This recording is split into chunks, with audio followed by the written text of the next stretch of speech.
Assalamualaikum warahmatullahi wabarakatuh. Innal hamdalillah nahmaduhu wa nasta'inuhu wa nastaghfiruh wa na'udzu billahi min shururi anfusina wa min sayyiati a'malina. May yahdihillahu fala mudilla lahu wa may yudlil fala hadiya lahu. Asyhadu an la ilaha illallah wahdahu la syarika lahu wa asyhadu anna Muhammadan abduhu wa rasuluh. Fa inna asdaqal hadits kitabullah wa khairul hadi hadi Muhammadin sallallahu alaihi wasallam wa syarrul umuri muhdatsatuha wa kullu muhdatsatin fid din bid'ah wa kullu bid'atin dhalalah wa kullu dhalalatin finnar, amma ba'd.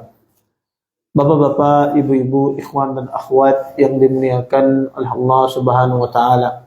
Alhamdulillah, segala puji bagi Allah Subhanahu wa taala dengan limpahan nikmat yang begitu besar, di antaranya nikmat iman, nikmat Islam, nikmat kesehatan, sehingga kita semua diberikan kemudahan oleh Allah Subhanahu wa taala untuk bisa berhadir di majelis ilmu. Mudah-mudahan apa yang kita pelajari, apa yang kita tuntut pada pagi hari ini mendatangkan keberkahan dari Allah Subhanahu wa taala, dan kita semua bisa mengambil manfaat dari apa yang akan disampaikan nantinya. Bapak, Ibu, ikhwan dan akhwat yang dimuliakan oleh Allah Subhanahu wa taala, kita lanjutkan kajian kita tentang fiqhul muyassar.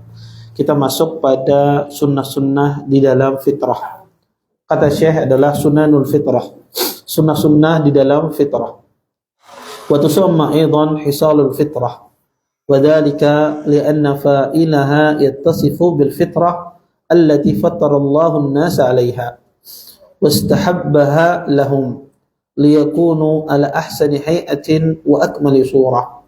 An Abi Hurairah radhiyallahu ta'ala anhu qala Rasulullah sallallahu alaihi wasallam khamsun minal fitrah al-istihdadu wal khitanu wa qassu syaribi wa natful ibti wa taklimul adfar.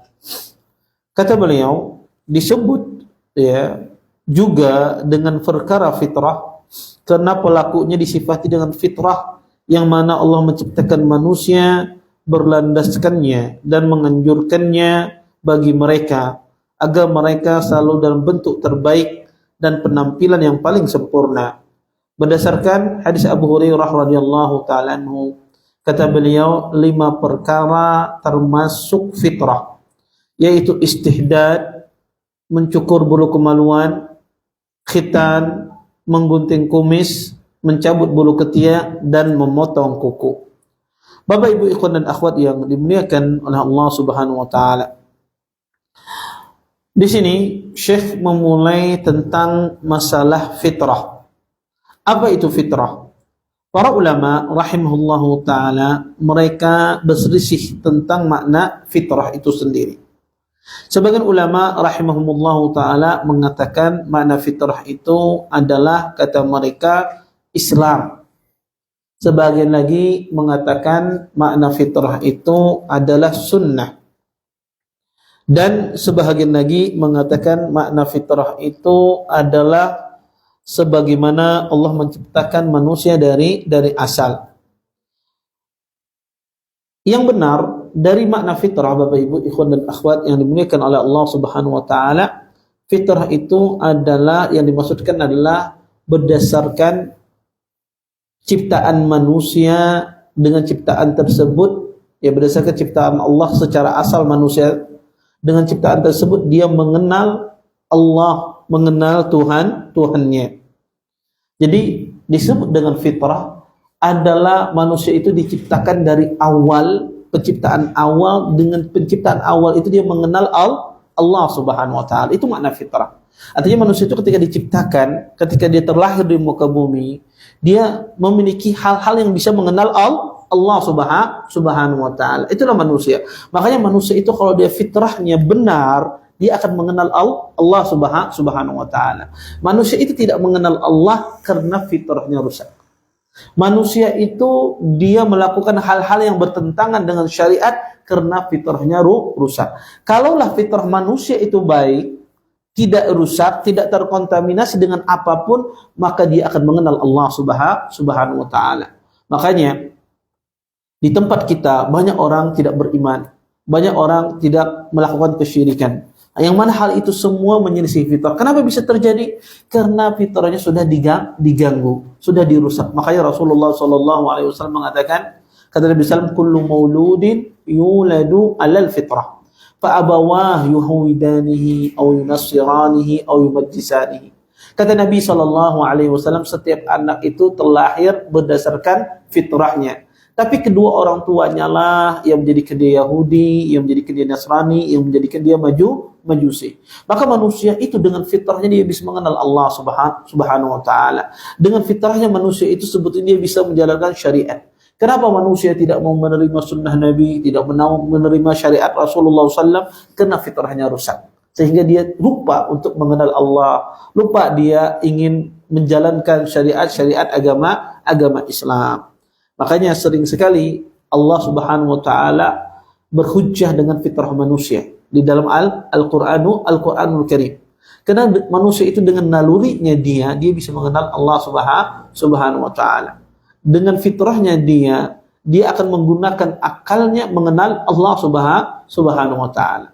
Makanya sebetulnya manusia itu walaupun tidak didatangkan dalil dari Al-Quran, ya tidak datangkan dalil dari As-Sunnah, dia sebetulnya bisa mengenal Allah Subhanahu wa taala. Ya, dia sebetulnya bisa dia beriman kepada Allah Subhanahu wa taala. Tapi kadang manusia ya karena fitrahnya rusak sehingga dia jauh dari Allah Subhanahu wa taala. Zaman kita sekarang ini bukan sekedar orang itu tidak mengenal Allah. Zaman sekarang ini orang sekarang ini tidak bertuhan. Ya, tidak bertuhan lagi. Ya tidak lagi memiliki Tuhan lagi. Saking jauhnya dia dari Allah Subhanahu wa taala. Padahal subhanallah manusia ini ya banyak bukti-bukti yang seharusnya manusia ini beriman, bersyukur kepada Allah Subhanahu wa taala. Makanya kata Allah, apakah kalian tidak melihat di dalam diri kalian ada tanda-tanda kebesaran Allah Subhanahu wa taala. Manusia ini kalau dia merenungkan ya di dalam tubuhnya ini ya, manusia ini punya air mata. Manusia ini punya ya air cairan di dalam telinganya. Manusia ini ya punya air liur. Kalau dia pikirkan ya, cairan yang ada dalam tubuhnya ini kok bisa beda-beda. Air mata Bapak Ibu apa rasanya? Nah, air mata rasanya apa? Asin, ya. Baik. Kalau telinga, air cairan telinga rasanya apa? Manis? Pahit? Hah? Cairan telinga pahit rasanya, ya pahit dia. Air liur apa rasanya? Tawar. Baik. Kenapa Allah bedakan? Macam-macam. Jadi kalau manusia ini kalau berpikir, pada tubuh manusia cairan yang berbeda. Coba Anda bayangkan, kalau seandainya cairan di telinga Anda itu manis, kira-kira semut itu setiap hari datang ke telinga Anda. Iya, setiap kali masuk ke telinga Anda. Tapi Allah jadikan dia cairan tersebut tidak manis, dia lengket dan pahit sehingga binatang itu tidak suka masuk di telinga manusia. Kalau seandainya Allah jadikan liur kita ini air liur kita ini manis ya, maka semuanya ini tidak nyaman. Kita tidak bisa merasakan lezatnya makanan. Makanya orang sakit itu ketika dia sakit air liurnya pahit, tidak nyaman semuanya. Ya, air liurnya tidak nyaman. Tapi Allah jadikan air liur kita tawar agar kita bisa merasakan kelezatan makanan yang kita makan. Kenapa Allah jadikan air mata itu asin? Ya, Allah jadikan karena untuk melindungi mata manusia. Sehingga manusia itu ketika meneteskan air matanya dia tidak perih, tidak sakit dan seterusnya. Manusia ini kalau mikir sedikit saja dari itu dia beriman kepada Allah Subhanahu wa taala. Kok bisa ya ada Tuhan yang menciptakan demikian begitu ajibnya dalam tubuh manusia. Tapi manusia ketika fitrahnya rusak dia sehingga tidak bisa mengenal Allah Subhanahu wa taala. Kemudian Bapak Ibu ikhwan dan akhwat yang dimuliakan oleh Allah Subhanahu wa taala. Kemudian di sini Syekh menyebutkan tentang masalah fitrah manusia. Kata beliau, ada 5 dari fitrah tersebut. Di sini beliau sebutkan istihdad, khitan, ya, istihdad itu membersihkan bulu kemaluan, kemudian khitan, kemudian memendekkan kumis, kemudian mencabut ketiak, kemudian memotong kuku. Maka kita akan bahas satu persatu dari 5 dari fitrah ini. Sebetulnya dalam sebagian riwayat ada 10 fitrah, ya. Sebagian riwayat, tapi di sini Syekh menyebutkan cuma 5 saja. Baik. Kemudian beliau memulai dengan masalah istihdad. Apa kata beliau istihdad tersebut? Di sini Syekh mengatakan, kata beliau, al-istihdadu huwa halqul anah wa sya'ru an-nabit hawla al-farj summiya bidzalika liisti'mal al-hadidati fihi wa hiya al-musa wa fi izalatihi jamalun wa nadhafatun wa yumkin izalatuhu bighairi al-halaq kal muzilat al-musanna'ah. Kata beliau, istihdad yaitu mencukur bulu kemaluan yang tumbuh di sekitar kemaluan. Disebut istihdad karena menggunakan alat yang tajam, yaitu silet, pisau cukur. Dengan mencukur bulu ini menjadi sebab keindahan dan kebersihan. Bulu itu bisa juga dihilangkan tanpa dicukur, yaitu dengan mengoleskan krim perontok atau yang sepertinya. Bapak Ibu ikhwan dan akhwat yang dimuliakan oleh Allah Subhanahu wa taala. Di sini Syekh memulai fitrah yang pertama ya adalah dengan cara istihdad. Apa istihdad itu? Dijelaskan oleh Syekh di sini, kata beliau, istihdad itu kata beliau adalah menghilangkan bulu di sekitar kemaluan. Taib. Apa hukum istihdad ini? Ya. Para ulama rahimahullahu taala mengatakan terjadi khilaf di kalangan para ulama rahimahullahu taala. Sebagian ulama mengatakan istihdad ini hukumnya wajib. Mencukur bulu di sekitar kemaluan hukumnya wajib, ya. Kenapa kata mereka? Ya. Karena manusia itu kalau dia tidak mencukur bulu kemaluannya, maka dia menjadi seorang yang jelek. Tidak seperti diciptakan Adam tidak seperti penciptaan dia seperti awal, tidak memiliki bulu kemaluan. Maka kata para ulama kalau dibiarkan maka dia menjadi jelek. Yang menjadi orang itu menjadi jelek. Sehingga hukumnya wajib dicukur. Sebagian ulama mengatakan bahwasanya wajib dicukur ya. Nabi SAW pernah bersabda, kata Nabi, "Man lam ya'khud min syaribihi falaysa minna." Kata Nabi SAW, barang siapa yang tidak mencukur kumisnya bukan dari kami. Maka kata para ulama, kalau kumis saja disuruh dicukur, yang mana kumis dengan bulu kemaluan itu sebetulnya lebih parah daripada bulu kemaluan. Maka kata para ulama, lebih-lebih lagi bulu kemaluan, maka dia harus dicukur. Maka mencukur bulu kemaluan ini hukumnya wajib. Wallahu a'lam, pendapat yang kedua mengatakan bahwasanya mencukur bulu kemaluan tersebut hukumnya sunnah. Karena kata mereka tidak ada perintah yang mewajibkan mencukur bulu kemaluan. Pendapat yang paling rajih dalam masalah ini adalah mencukur bulu kemaluan itu hukumnya wajib. Baik itu laki-laki ataupun wanita. Maka dia tidak boleh membiarkan bulu kemaluan itu lebih dari 40 hari. Jadi kalau seorang laki-laki dan wanita memiliki bulu kemaluan, maka tidak boleh dia biarkan lebih dari 40 hari. Batasan maksimal adalah 40 hari. Maka setelah 40 hari harus dicukur semua. Karena Nabi SAW mengatakan, kata sahabat, waqatan lana Rasulullah SAW arba'ina yawman biqassi syaribi wa natfil ibti wa taklimil adfar. Kata-kata sahabat, sesungguhnya Nabi SAW memberikan batasan kepada kami untuk mencukur bulu kemaluan, bulu ketiak, kumis, kurang lebih selama 40 hari. Tidak boleh lebih dari itu. Maka bulu kemaluan ini harus dicukur, harus dihilangkan, ya, tidak boleh melebihi dari 40 hari. 10 hari boleh, 15 hari, 20 hari, 30 hari, tapi sudah 40 hari harus dihilangkan. Oleh karenanya, kalau tidak Ustaz, apa? Berdosa dia. Kalau dia seandainya dia tidak cukur bulu kemaluannya tersebut, berdosa. Kalau sudah lewat dari 40 hari. Kemudian para ulama rahimallahu taala mengatakan bagaimana cara mencukur bulu kemaluan. Maka mencukur bulu kemaluan ini mencukur dengan apa saja boleh. Bisa dia mencukur dengan alat, ya, dengan silet, dengan mesin pencukur, atau bisa dia mencukur dengan cairan-cairan, atau boleh juga dia mencukur dengan menarik langsung. Kalau bisa.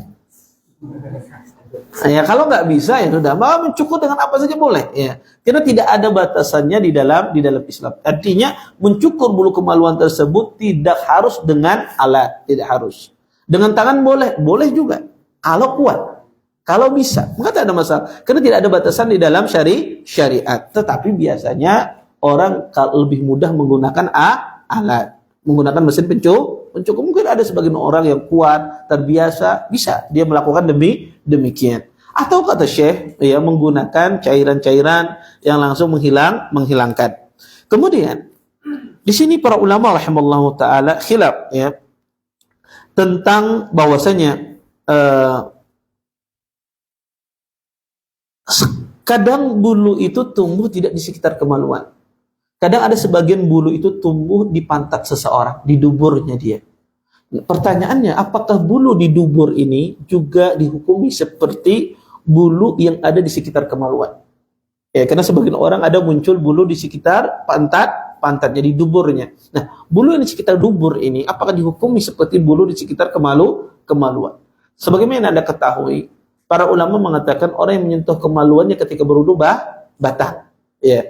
Dan para ulama juga sepakat, hampir ulama yang mengatakan batal menyentuh kemaluan, batal juga menyentuh lubang burit.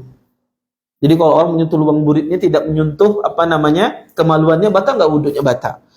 Sehingga kata para ulama, apakah bulu di sekitar di sekitar pantat tersebut juga wajib dicukur ataukah tidak? Wallahu a'lam. Pendapat yang paling benar di kalangan para ulama rahimallahu taala, mereka mengatakan bulu di tubuh manusia ini ada 3 macam. Bulu di tubuh manusia ini ada 3 macam. Pertama, ada bulu yang disuruh kita untuk mencukurnya. Seperti bulu kemaluan, bulu ketiak dan semisalnya. Ini bulu yang disuruh kita untuk mencukurnya. Yang kedua, ada bulu di dalam syariat kita itu dilarang untuk mencukurnya. Seperti apa? Jenggot, alis, dilarang kita untuk mencukurnya. Kemudian yang ketiga, ada bulu di tubuh manusia ini didiamkan. Agama tidak berbicara, disuruh mencukur ataukah tidak. Islam diam. Allah Subhanahu wa taala tidak memerintahkan Nabi untuk menyuruh atau melarang mencukur bulu tersebut. Seperti apa? Bulu tangan misalnya. Bulu kaki misalnya. Maka ini bulu-bulu yang didiamkan, di dada ada berbulu. Maka ini bulu-bulu yang didiamkan di dalam syariat. Maka kata para ulama, bulu yang tidak ada perintah untuk mencukur dan tidak ada perintah untuk melarang, maka pada asalnya sifatnya boleh dicukur, boleh dibiarkan. Boleh dicukur, boleh dibiarkan. Maka mana yang lebih baik? Ya, kalau seandainya lebih baik dicukur, ya silahkan dia cukur. Karena mungkin ada sebagian orang bulunya begitu lebat, tidak bagus penampilannya. Akhirnya dia cukur, boleh. Boleh juga dia biarkan. Nah, bulu yang ada di pantat ini termasuk bulu yang didiamkan di dalam syariat. Tidak ada perintah untuk mencukurnya dan tidak ada perintah untuk melarangnya. Tetapi kata para ulama, kalau dicukur itu lebih baik. Kenapa? Bulu di sekitar pantat itu kalau dicukur lebih baik karena itu memudahkan untuk beristinja. Karena kalau bulu itu ada di sekitar pantat itu susah orang beristinja, karena kotoran nempel-nempel di sana, ya. Ketika dia buang hajat, buang air besar. Maka kata para ulama kalau dibersihkan itu lebih baik. Kenapa? Karena memudahkan untuk apa? Untuk beristinja, bisa membersihkan kotoran. Kemudian Bapak Ibu ikhwan dan akhwat yang dimuliakan oleh Allah Subhanahu wa taala. Ketika dan ulama sepakat bahwasanya mencukur bulu kemaluan ini dianjurkan, bahkan diwajibkan. Timbul pertanyaan di sini, kalau seandainya ada orang yang meninggal, ternyata bulu kemaluannya belum dicukur. Apakah dicukur bulu kemaluan orang yang sudah meninggal tersebut? Sebagaimana kita ketahui tadi disuruh untuk mencukur bulu kemaluan. Tapi kalau orang meninggal gimana Ustaz? Apakah dicukur juga bulu kemaluannya? Kebetulan Anda dijadikan atau ditugaskan untuk memandikan jenazah. Kemudian Anda lihat di situ ada bulu kemaluannya. Gimana? Maka kata para ulama rahimallahu taala, tidak boleh seseorang itu mencukur bulu mayit, tidak boleh. Kecuali yang boleh melihat auratnya. Maka si mayit itu yang bisa melihat auratnya secara utuh siapa? Suami istri. Maka kalau yang mencukurnya adalah pasangannya, maka tidak ada masalah. Tapi kalau yang mencukurnya adalah orang yang memandikan, maka tidak boleh. Kenapa? Karena mayit itu hukumnya sama seperti orang hidup. Sebagaimana di waktu hidup dia tidak boleh dilihat auratnya, maka di waktu mati pun juga tidak boleh dilihat auratnya. Sebagaimana di waktu hidup dia tidak boleh disentuh, maka di waktu mati pun juga dia tidak boleh disentuh. Maka kalau mayit tersebut tidak memiliki pasangannya sudah meninggal, dan tidak ada yang boleh melihat aurat dia, maka tidak perlu biarkan saja. Tidak perlu dicukur. Tapi kalau di situ ada pasangannya masih hidup, maka suruh pasangannya mencukurkan terlebih dahulu. Baru setelah itu dimandikan. Kemudian, Bapak Ibu ikhwan dan akhwat yang dimuliakan oleh Allah Subhanahu wa taala. Kemudian kedua, kata Syekh di sini khitan, yaitu ya kata beliau disebut dengan khitan ya. Di sini Syekh mengatakan kata beliau wa huwa izalatu al-juldah allati tughatti al-hashafah hatta tabruju al-hashafah wa hadha fi haqqi al-dhakar. Amma al-unsa faqad lahmati zaidatin fawqa mahall al-ilaj qila inha tushbih urf ad-dik was-sahih annahu wajibun fi haqqi ar-rijal sunnatun fi haqqi an-nisa wal hikmatu fi khitan ar-rajul tadhiru ad-dhakar minan najasah al-muhtaqanah fil qulfah wa fawaid kathirah. Amma al-mar'ah fa inna yuqallil min gulmatiha ay shiddatu shahwatiha wa yustahabbu an yakuna fil yawm as-sabi lil mawlud li'annahu asra'u lil bur'i wal yansha as-saghir ala akmali hal. Kata beliau, khitan itu kata beliau membuang kulit yang menutupi kepala penis sehingga terlihat. Ini berlaku bagi laki-laki. Sedangkan untuk wanita adalah dengan memotong sedikit daging di atas lubang persetubuhan vagina. Disebutkan bahwa bentuknya seperti jengger ayam jantan. Pendapat yang benar adalah khitan itu wajib bagi laki-laki dan sunnah bagi wanita. Hikmah khitan, kata Syekh, bagi laki-laki adalah membersihkan kemaluan dari najis yang tertahan di balik kulit untuk menutupi ujungnya. Di samping banyaknya hikmah-hikmah lainnya, untuk wanita adalah mengurangi nafsu syahwat yang berlebih. Khitan dianjurkan pada hari ketujuh kelahiran karena ia lebih cepat sembuh dan agar anak tumbuh dengan sempurna. Bapak Ibu ikhwan dan akhwat yang dimuliakan oleh Allah Subhanahu wa taala, di sini Syekh menjelaskan tentang masalah khitan. Sunnah fitrah yang kedua adalah khitan. Para ulama rahimallahu taala ketika mereka berbicara tentang masalah khitan, maka para ulama rahimallahu taala mengatakan, siapa sih orang yang pertama kali berkhitan di muka bumi ini? Maka orang yang pertama kali berkhitan di muka bumi ini Bapak Ibu adalah Nabi Ibrahim alaihissalam. Beliau adalah orang yang pertama kali berkhitan. Dikatakan kana yakhtatinu bil qudum. Sesungguhnya Nabi Ibrahim alaihissalam beliau berkhitan dengan qudum. Qudum itu dengan kapak. Jadi Nabi Ibrahim alaihissalam itu pertama kali berkhitan beliau dengan kapak. Ya. Kapak itu Bapak Ibu ikhwan dan akhwat yang dimuliakan oleh Allah Subhanahu wa taala. Kata para ulama rahimallahu taala ketika beliau berkhitan pertama kali di usia 80 tahun. Ya, di usia 80 tahun beliau berkhitan dan khitannya dengan kapak. Coba pengen bayangkan kalau pengen dikhitan dengan kapak. Ya. Itu luar biasa cobaannya zaman dahulu ya. Mereka berkhitan dengan itu ya. Kemudian Bapak Ibu ikhwan dan akhwat yang dimuliakan oleh Allah Subhanahu wa taala, adapun dari perempuan yang pertama kali berkhitan itu adalah Hajar alaihissalam, adalah istri Nabi Ibrahim alaihissalam. Maka dari wanita yang pertama kali berkhitan itu adalah Hajar. Sehingga khitan ini Bapak Ibu syariat orang sebelum zaman Nabi Muhammad sallallahu alaihi wasallam. Jadi syariat sebelum zaman Nabi kita sudah ada istilah khitan tersebut. Kemudian Bapak Ibu ikhwan dan akhwat yang dimuliakan oleh Allah Subhanahu wa taala, khitan ini kapan sih waktunya? Syekh di sini mengatakan bahwasanya khitan itu sunnahnya, afdalnya, bagusnya di waktu lahir di hari ketujuh. Sebetulnya ini pendapat yang tidak kuat. Kenapa? Karena hadis yang mengatakan berkhitan di hari ketujuh, hadisnya lemah. Hadisnya lemah. Yang benar apa? Khitan itu semakin cepat semakin bagus. Dan tentu khitan itu dilihat kondisi anak itu. Kalau seandainya kondisinya sudah bisa dikhitan, maka dikhitan. Karena ada sebagian orang tua kadang mengkhitan anaknya di hari ketujuh padahal kondisi anaknya belum siap untuk dikhitan. Ini keliru, ini tidak tepat. Ya. Kadang sebagian orang tua khitan aja, padahal muncul aja kada lagi. Ya, kadang apa? Kecil sekali, ya, kecil sekali. Maka sebetulnya menghitan itu adalah semakin baik semakin cepat. Kemudian yang kedua adalah melihat kondisi anak itu. Apakah sudah layak untuk dihitan atau tidak. Iya. Jadi sunnah di hari ke-7 tidak. Di hari ke-14 tidak. Kapan anak itu sudah siap dikhitan, maka semakin cepat semakin bagus. Kemudian Bapak Ibu ikhwan dan akhwat, berkhitan di waktu kecil itu tidak wajib. Yang menjadikan khitan itu wajib kapan? Yang terjadi khilaf di kalangan para ulama ketika sudah balik. Nah, kalau sudah balik, apa hukum khitan? Kalau di waktu masih kecil, ulama sepakat di waktu kecil itu khitan itu sunnah. Tapi kalau sudah balik, apa hukumnya khitan tersebut?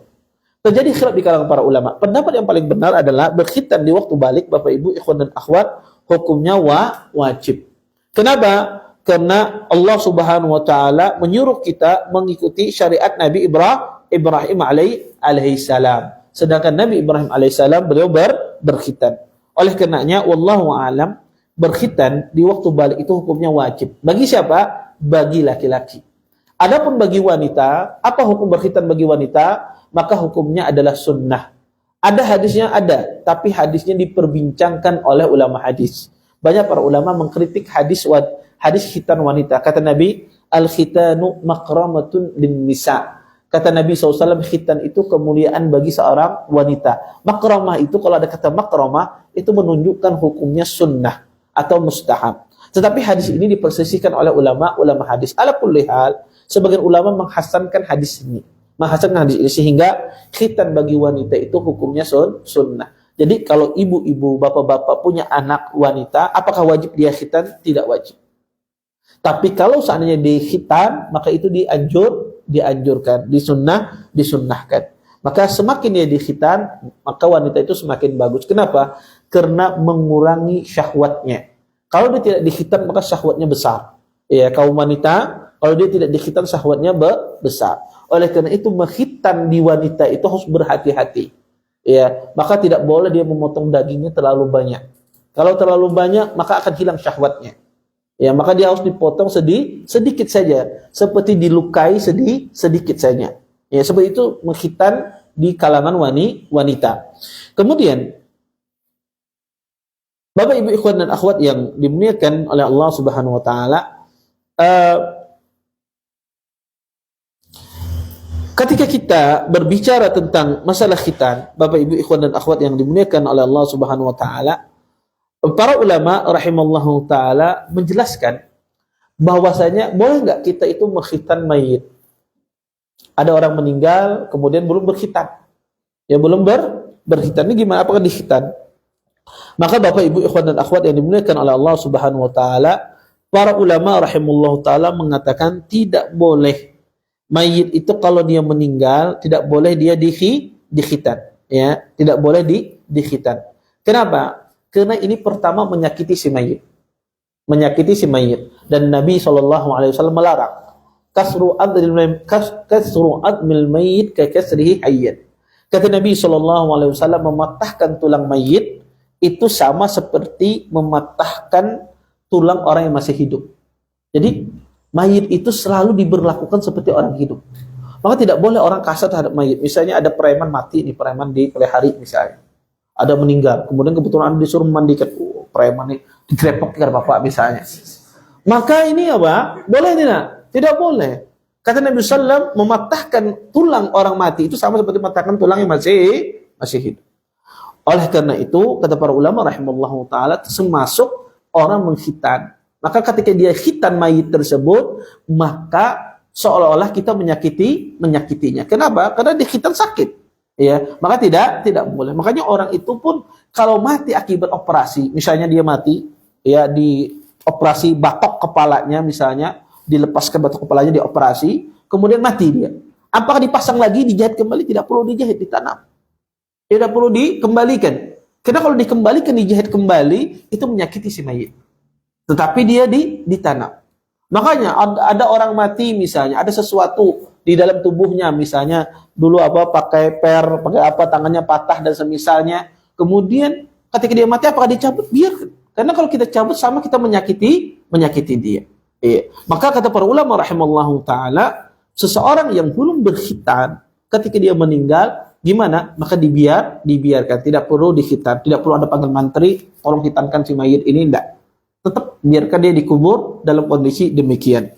Kemudian, Bapak Ibu ikhwan dan akhwat yang dimuliakan oleh Allah Subhanahu wa taala. Kalau seandainya orang itu lahir sudah berkhitan, gimana? Ada nggak orang lahir sudah berkhitan? Ada. Ya. Nah, itu dibahas oleh para ulama rahimallahu taala. Jadi Masya Allah, ibu dan ayahnya untung mana sudah lahir sudah berkhitan dia. Ya, sudah terkhitan dia lahir. Ya, taib. Bagaimana hukumnya? Kalau orang sudah berkhitan dari sejak lahir, terkhitan dia. Apakah dia perlu disunat lagi atau tidak? Ulama khilaf dalam masalah ini. Yang rajih dibiarkan, tidak perlu lagi. Ya, sebagian ulama cukup dijalankan silet di atas kemaluannya tersebut. Kata para ulama tidak perlu. Kenapa? Ini abas. Menjalankan silet itu apa? Ya, nggak ada manfaatnya kalau dia sudah terlahir terkhitan. Maka orang yang terlahir terkhitan tidak perlu dikhitan lagi. Kemudian Bapak Ibu ikhwan dan akhwat yang dimuliakan oleh Allah Subhanahu wa taala, ada beberapa kondisi manusia itu tidak dikhitan. Ada beberapa kondisi manusia itu tidak dikhitan. Asalnya khitan itu wajib bagi laki-laki, tapi ada beberapa kondisi manusia itu tidak dikhitan. Kondisi yang pertama, Bapak Ibu ikhwan dan akhwat yang dimuliakan oleh Allah Subhanahu wa taala, seorang laki-laki, Bapak Ibu, ketika dia lahir, ya, kemudian tidak ada yang menutupi kepala penisnya. Tidak ada. Sudah terakhir, sudah tidak ada menutupi kepala penisnya tersebut. Terbuka sudah. Maka ini tidak perlu dikhitan lagi. Yang kedua adalah kondisi seseorang itu, kondisi kemaluannya itu lemah. Ya, tidak bisa dikhitan. Kalau dikhitan, bisa jadi hilang sama sekali kemaluannya. Karena sangat lemah, ya, tidak memungkinkan untuk dikhitan. Maka ini tidak perlu dikhitan. Yang ketiga adalah orang itu sudah tua. Ada orang masuk Islam mungkin usia 90 tahun lebih. Ya. Ketika dikhitan, sidin berkuciak-kuciak. Kenapa? Karena sudah tua, tidak sanggup lagi untuk dikhitan. Karena kondisi faktor usia. Apakah perlu dikhitan? Tidak. Ini digugurkan hukuman khitan. Ya. Kalau seandainya kondisi faktor usia yang tidak memungkinkan untuk dikhitan. Kemudian yang keempat, ya, adalah seseorang yang meninggal dalam kondisi tidak berkhitan, maka tidak perlu dikhitan. Ini empat kondisi. Kenapa kata para ulama rahimallahu taala seseorang itu tidak dikhitan. Kemudian, kalau seandainya ada orang yang tidak berkhitan, apakah boleh dia menjadi imam? Jadi kalau ada orang misalnya dia tidak berkhitan, boleh tidak dia jadi imam? Ya. Di sini khilaf di kalangan para ulama. Khilaf para ulama apa? Orang yang berkhitan itu boleh nggak dia jadi imam? Kemudian boleh nggak dia berhaji? Boleh nggak dia menyembelih dan seterusnya? Kenapa ulama khilaf demikian? Karena mereka memiliki masalah tentang masalah khitan ini, yang tidak berkhitan ini. Kata mereka, orang yang tidak berkhitan itu otomatis menampung najis di dalam pelipisnya itu. Ya, dalam penutup kepala yang tersebut ada najis. Maka kata mereka, ketika dia salat, maka salatnya tidak sah. Ada najisnya kata mereka.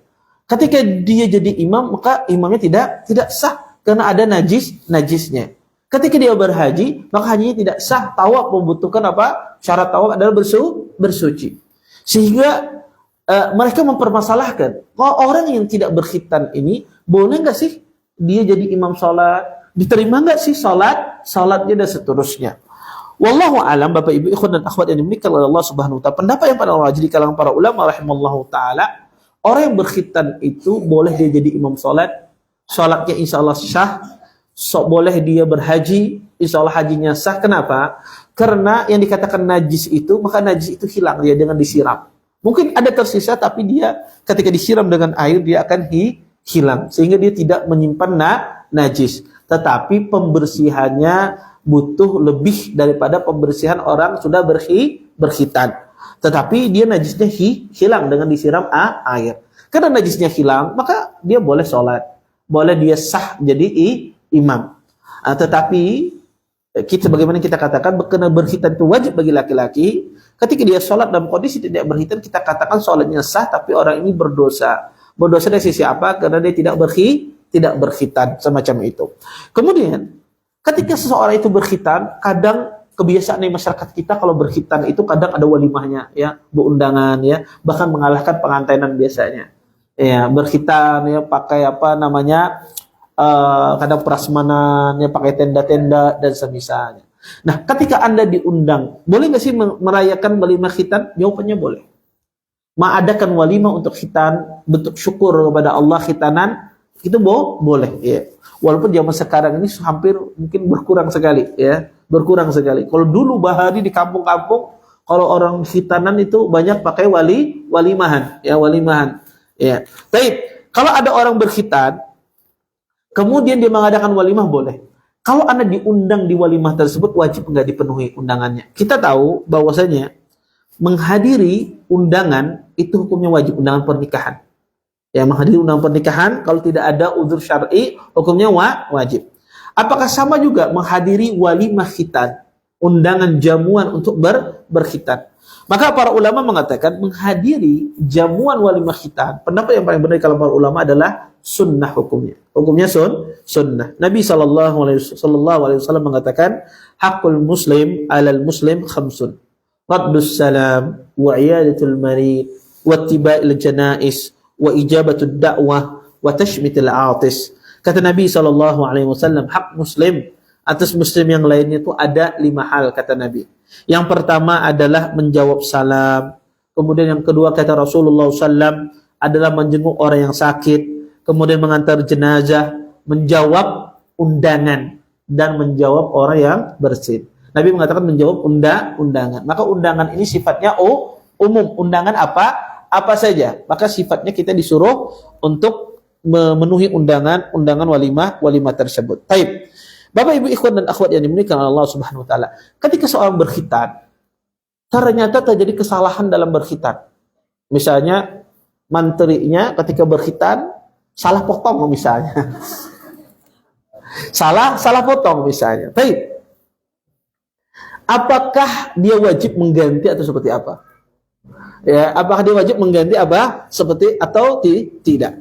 Mungkin nggak terjadi, mungkin saja, ya. Kalau seandainya seseorang itu, ya, dia melakukan, ya, Anda datangkan orangnya, ternyata apa? Dia salah potong. Maka dilihat, kalau orangnya itu profesional, melakukan sesuai dengan SOP-nya, ternyata qadarullah ada musibah, maka dia tidak mengganti. Tidak dikenakan denda. Dia tidak dikenakan denda. Tapi kalau orangnya tidak profesional, tidak sesuai dengan SOP, kemudian terjadi kesalahan dalam mengkhitan, maka di dalam Islam dia harus mengganti. Mengganti dengan sejumlah uang. Yang menentukannya itu adalah hakim. Hakim yang menentukan. Oh, ini yang hilangnya banyak nih. Oh, kata hakim ganti 1 miliar. Ya, maka hakim yang menentukan. Maka kalau seandainya orang yang tidak profesional atau dia tidak sesuai dengan SOP yang ada, kemudian terjadi kesalahan, karena menyunat ini bahaya, apalagi pakai laser itu. Maksudnya lasernya yang lain, macam. Iya. Maka bisa jadi hilang sama sekali. Iya. Maka kalau dia tidak sesuai dengan SOP dan semisalnya, dan dia bukan orang profesional, maka dia hakim menjadikan dia bayar denda yang ditentukan oleh seorang hakim. Kemudian, Bapak Ibu ikhwan dan akhwat yang dimuliakan oleh Allah Subhanahu wa taala, ini berkaitan tentang masalah khitan. Kemudian yang ketiga, kata Syekh, adalah menggunting atau memendekkan kumis. Maksudnya, kata beliau, menggunting sependek mungkin, karena hal itu mengandung sisi ketampanan, kebersihan, dan menyelisih orang kafir. Banyak hadis sahih yang mendorong untuk mencukur kumis dan membiarkan jenggot, memuliakan dan membiarkannya memanjang. Dengan membiarkan jenggot memanjang terdapat ketampanan dan kejantanan. Namun banyak laki-laki di zaman ini, kata beliau, menyelisihi perkara ini. Mereka membiarkan kumis dan mencukur atau memendekkan jenggot mereka. Semua itu menjadi sunnah dan perintah yang mewajibkan pemanjangan jenggot. Di antaranya adalah hadis Abu Hurairah radhiyallahu taala anhu, beliau berkata, Rasulullah sallallahu alaihi wasallam bersabda, "Juzzu asy-syawarib wa arkhu al-liha wa khalifu al-majus." Kata Nabi sallallahu alaihi wasallam, potonglah kumis dan biarkanlah jenggot memanjang, serta selisihilah orang-orang Majusi. Dan hadis Ibnu Umar radhiyallahu taala anhuma dari Nabi sallallahu alaihi wasallam, bahwa beliau bersabda, khaliful musyrikin, wafiru al-liha, wa ahfus syawarib. Kata Nabi SAW, selisihilah orang-orang musyrikin, panjangkan jenggot dan tipiskanlah kumis. Seorang muslim patut memegang petunjuk Nabi ini, menyelisih musuh dan membedakan diri dengan ciri khas agar tidak menyerupai kaum wanita. Bapak, Ibu, ikhwan dan akhwat yang dimuliakan oleh Allah Subhanahu wa taala. Di sini Syekh membahas tentang masalah seseorang mencukur kumisnya. Bapak, Ibu, ikhwan dan akhwat yang dimuliakan oleh Allah Subhanahu wa taala. Para ulama rahimallahu taala mengatakan bahwasanya mencukur kumis, Bapak, Ibu, ikhwan dan akhwat yang dimuliakan oleh Allah Subhanahu wa taala, merupakan sunnah Nabi SAW, bagian dari fitrah. Maka kumis ini tidak boleh dibiarkan lebih dari 40 hari. Maka wajib Anda cukur kalau dia sudah sampai 40 hari. Adapun mencukur kumis itu gimana? Bagaimana cara mencukur kumis, Ustaz? Para ulama rahimallahu ta'ala khilaf tentang mencukur kumis itu. Khilaf mereka adalah apakah kumis ini, Bapak Ibu, boleh dicukur sampai habis, dilarap ataukah kumis ini hanya ditipiskan. Terjadi khilaf di kalangan para ulama. Imam Malik rahimahullahu taala melarang seseorang itu mencukur kumis sampai habis. Karena kata beliau hadisnya qassus syarib. Kata Nabi, tipiskanlah kumis. Karena kata Imam Malik, kalau orang itu mencukur kumisnya sampai habis, dilarap sampai habis, kata beliau fa innaha muslah, mengubah ciptaan Allah. Makanya kalau Anda lihat tuh kalau orang berkumis kemudian dia cukur sampai habis, mukanya beda. Ya enggak, kalau Anda lihat orang cukur kumis, beda mukanya. Maka kata Imam Malik, dia mengubah ciptaan Allah. Innaha muslah. Maka Imam Malik mengharamkan orang mencukur sampai habis kumisnya. Ya, sampai ke akarnya. Pendapat yang lain, pendapat jumhur ulama, boleh kumis itu ditipiskan, boleh dicukur sampai habis. Kenapa? Karena kedua-duanya datang dari hadis Nabi. Nabi SAW mengatakan, kata beliau, qassus syarib. Kata Nabi SAW, tipiskan kumis kalian. Dalam sebagian riwayat Nabi mengatakan jujus syawarib. Kata Nabi SAW, potonglah kumis sampai ke akar-akarnya. Artinya dilarap sampai ke akarnya. Oleh karena itu Bapak Ibu, mencukur kumis dan melarapnya sampai habis, kedua-duanya boleh. Tinggal yang mana Anda pilih. Kalau bini ketujuh dicukur, ya dicukur sampai habis. Kalau bini ketujuh misalnya ya ditipiskan, ya ditipiskan. Dan sunnahnya kita apa? Sunnahnya ketampanan laki-laki itu dengan mencukur kumisnya dan dengan memanjangkan jenggotnya, kata Syekh. Makanya laki-laki itu semakin banyak jenggotnya semakin tampan. Maka di sini ulunnya paling tampan daripada pian-pian. Ya. Maka ya semakin banyak dia berjenggot, maka dia semakin tampan. Ya. Jadi karena itulah, makanya kalau ada wanita tidak senang dengan laki-laki yang berjenggot, berarti fitrah wanita itu sudah rusak. Ya, kenapa? Karena jenggot itu adalah ciri khas seorang laki-laki. Kalau kumis ini bisa laki-laki, bisa wanita. Wanita ada yang berkumis, ada. Ya, laki-laki berkumis ada, tapi tidak ada wanita yang berjenggot. Anda cari tuh pencari wanita yang berjenggot, tidak ada wanita yang berjenggot. Ya, karena jenggot itu ciri khas kaum laki-laki. Ya, dan menambahkan apa? Keperkasaan, kejantanan laki-laki. Makanya kalau orang berjenggot tuh buju-buju laki-laki. Justru yang kada berjenggot ini, tidak ada jenggotnya, tidak ada kumisnya, kita bingung, ini laki-laki apa perempuan? Iya. Kenapa? Karena tidak ada jenggotnya, tidak ada kumisnya, habis sama sekali. Karena orang kalau sudah ada jenggot itu tanda dia laki-laki. Kemudian kata Syekh di sini, Bapak Ibu ikhwan dan akhwat yang dimuliakan oleh Allah Subhanahu wa taala. Kenapa kita disuruh menipiskan kumis kita? Disuruh menipiskan kumis kita karena ingin menyelisihi orang-orang ahlul kitab. Ahlul kitab gimana kebiasaan mereka? Orang-orang Nasara, Bapak Ibu, mereka menebalkan kumis mereka, tetapi mereka mencukur jenggot mereka, orang Nasara. Sedangkan orang Yahudi kebalikannya. Orang Yahudi memanjangkan kumis mereka dan memanjangkan jenggot mereka.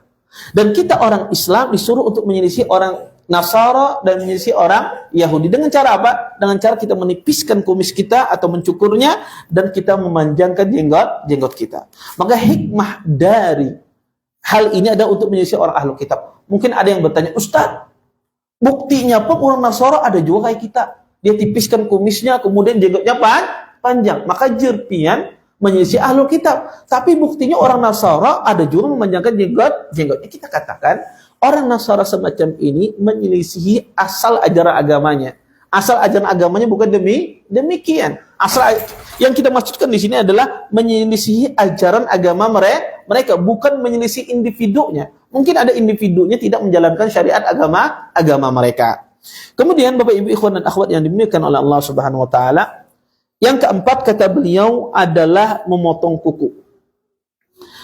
Yaitu mengguntingnya dengan tidak membiarkannya panjang. Memotong kuku dapat memperindah kuku dan menghilangkan kotoran yang menumpuk di bawahnya. Sebagian kaum muslimin menyelisih fitrah nabawi ini.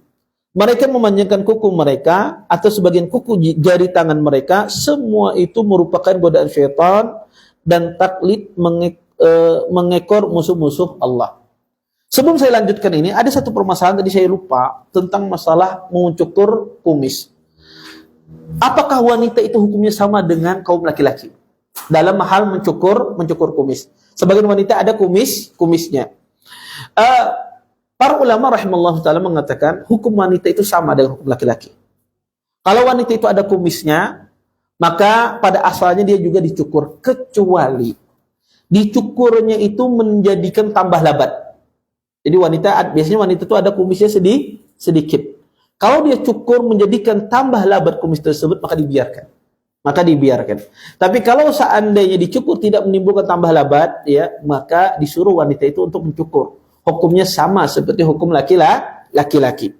Kemudian, Bapak Ibu ikhwan dan akhwat yang dimuliakan oleh Allah Subhanahu wa taala, di sini Syekh membahas tentang masalah memotong kuku. Para ulama rahimallahu taala mengatakan memotong kuku ini hukumnya, ya, memotong kuku Bapak Ibu ikhwan dan akhwat yang dimuliakan oleh Allah Subhanahu wa taala hukumnya sunnah. Ulama sepakat, ya, dalam masalah ini bahwasanya memotong kuku ini hukumnya sunnah. Tetapi tidak boleh seseorang itu membiarkan kukunya itu panjang, ya, tidak boleh dia membiarkan kukunya itu panjang lebih dari 40 hari. Seorang wanita, seorang laki-laki tidak boleh membiarkan kukunya panjang lebih dari 40 hari. Maka dia harus potong kukunya tersebut. Terus asalnya memotong kuku hukumnya sunnah, tapi tidak boleh dibiarkan lebih dari 40 hari. Dan subhanallah, ya, jangankan 40 hari, 2 minggu aja kuku kita sudah panjang, mana luar biasa, apalagi 40 hari. Ya. Kemudian, kalau misalnya ada seorang istri punya kuku panjang, boleh nggak seorang suami memaksanya untuk memotong kukunya? Ya. Kata istrinya, "Mas, ini belum 40 hari loh. Ya, ini masih 35 hari misalnya. Masih ada 5 hari. Tapi panjangnya sudah luar biasa." Dan suami takut nih kalau berantem ya bahaya ini kalau berantem ini macam. Karena kukunya tajam. Taib. Boleh nggak seorang suami memaksa istrinya untuk memotong kukunya? Jawabannya boleh. Kenapa? Karena memotong kuku itu bagian dari fitrah. Dan suami itu boleh memaksa istrinya memotong kukunya. Kenapa? Karena kuku yang panjang itu penampilan tidak menarik, ya. Karena menyeramkan sebetulnya. Makanya kita bingung kaum wanita, kok suka mengasih kuku-kuku tambahan, padahal itu menyeramkan, ya. Padahal itu menyeramkan, kukunya panjang luar biasa. Kadang laki-laki ini gemetar hatinya itu bukan kenapa, karena ketakutan. Ya. Maka boleh seorang suami memaksa istrinya untuk memotong kukunya. Kemudian Bapak Ibu ikhwan dan akhwat yang dimuliakan Allah Subhanahu wa taala, para ulama rahimahullahu taala mengatakan bahwasanya kuku itu boleh ya dipanjangkan. Apakah mutlak kuku itu harus dipotong? Boleh kuku itu dipanjangkan pada satu kondisi. Kuku itu dipanjangkan lebih dari 40 hari boleh. Apa itu? Kondisi dalam berperang. Di medan peperangan boleh Anda panjangkan kuku Anda. Sehingga kalau ada memukul musuh itu bisa, ya, mencakarnya dan semisalnya. Maka di medan peperangan boleh. Maka kalau Anda punya istri ketujuh memanjangkan kuku, bilang boleh, tapi ke perang ke Israel sana situ. Ya. Kalau berperang boleh, ya, kalau berperang boleh dia memanjangkan kukunya. Tapi kalau tidak berperang, maka tidak boleh dia memanjangkan kukunya. Harus dia pendekkan. Karena para ulama yang menghasankan demikian, seperti Imam Abu Hanifah, Imam Ahmad dan yang lainnya. Kemudian Bapak Ibu ikhwan dan akhwat yang dimuliakan oleh Allah Subhanahu wa taala. Ketika kita memotong kuku Bapak Ibu ikhwan dan akhwat, ada nggak hari tertentu kita memotong kuku? Ada nggak hari-hari tertentu yang disuruh kita ini memotong kuku kita? Ada hadis di dalam Sunan Kubra Baihaqi menyebutkan disuruh untuk memotong kuku di hari Jumat. Di hari Jumat. Tetapi sayangnya hadis ini adalah hadis yang lemah. Hadis ini adalah hadis yang lemah. Terus memotong kuku itu gimana Ustaz? Memotong kuku itu di hari apa saja? Tidak ada hari tertentu lebih afdal, tidak ada. Walaupun ulama sepakat semua amalan baik di hari Jumat dikerjakan itu pasti lebih afdal pada hari yang lainnya. Kenapa? Amalan yang baik dikerjakan hari Jumat lebih afdal pada amalan yang lainnya karena hari Jumat itu sayyidul ayyam, penghulu dari semua hari-hari. Sehingga kalau orang melakukan apa saja, bersedekah di hari Jumat lebih afdal daripada bersedekah di hari lainnya? Iya. Membaca Quran di hari Jumat lebih afdal daripada membaca Quran di hari yang lainnya? Jawabannya iya. Orang memotong kuku di hari Jumat lebih afdal daripada hari yang lainnya? Jawabannya iya. Kenapa? Karena dia waktu yang fadil. Setiap waktu yang fadil, waktu yang utama, kita beribadah padanya, maka pastilah lebih baik. Pastilah lebih afdal. Tetapi tidak berarti memotong kuku di hari Jumat itu hukumnya sunnah, tidak. Ya, memotong kuku di kapan saja itu boleh, tidak ada masalah. Kemudian, Bapak Ibu ikhwan dan akhwat yang dimuliakan oleh Allah Subhanahu wa taala. Memotong kuku, bagaimana cara memotong kuku? Memotong kuku itu Ustadz, memotongnya itu dimulai dari kuku yang kanan apa kuku yang kiri? Ya, tangan kanan apa tangan kiri? Taib. Tangan kanan. Taib. Bapak Ibu ikhwan dan akhwat yang dimuliakan oleh Allah Subhanahu wa taala. Saya mau tanya, memotong kuku itu bagian dari keindahan apa bagian dari menghilangkan kotoran? Keindahan apa? Orang kukunya rapi itu indah tidak? Indah. Tapi memotong kuku itu membuang kotoran apa bagian dari keindahan? Keduanya. Tapi sama itu masalah bersiwak. Bersiwak itu bagian dari tatayyub, bagian dari wangi-wangian, apakah bagian dari membuang kotoran? Sama itu masalahnya. Ya, kalau Anda menganggap motong kuku itu bagian dari keindahan, sunnahnya dimulai dari potong tangan kanan. Karena Nabi SAW kana yu'jibu tayammun fi tana'ulihi wa tarajjulihi wa tahurihi wa fi sya'ni kulli. Nabi SAW beliau suka dengan hal yang bagian kanan. Dalam segala hal, dalam berpakaian, dalam memakai sendal dan semisalnya. Nabi suka memulai dari bagian kanan. Kalau Anda menganggap memotong kuku itu bagian dari berhias, bagian dari berindah. Tapi kalau Anda menganggap memotong kuku itu bagian dari membuang kotoran, maka disunnahkan memulai dari tangan kiri. Pendapat yang benar apa? Kembali kepada Anda. Anda menganggapnya apa? Kalau Anda menganggapnya itu adalah bagian dari membuang kotoran, maka dimulai dari kiri. Kalau Anda menganggapnya itu bagian dari keindahan, berhias, maka disunnahkan dimulai dari kanan. Sama bersiwak. Bersiwak kalau Anda menganggap itu bagian tatayyub, bagian wangi-wangian, bersiwak dengan tangan kanan. Tapi kalau Anda menganggap bersiwak itu bagian dari membuang kotoran, maka bersiwaknya dengan tangan kiri. Kemudian Bapak Ibu ikhwan dan akhwat yang dimuliakan oleh Allah Subhanahu wa taala. Kalau kita mengetahui demikian, maka kata para ulama rahimallahu taala, apa hukumnya kotoran ya yang ada di bawah kuku kita? Ya, kadang kalau kuku kita tumbuh belum kita potong, biasanya ada kotoran. Ya, kadang berbentuk sudah hitam warnanya. Ya. Nah, bagaimana hukumnya seseorang berwudu sedangkan di bawah kukunya itu masih ada kotorannya? Ya. Sah nggak wudunya?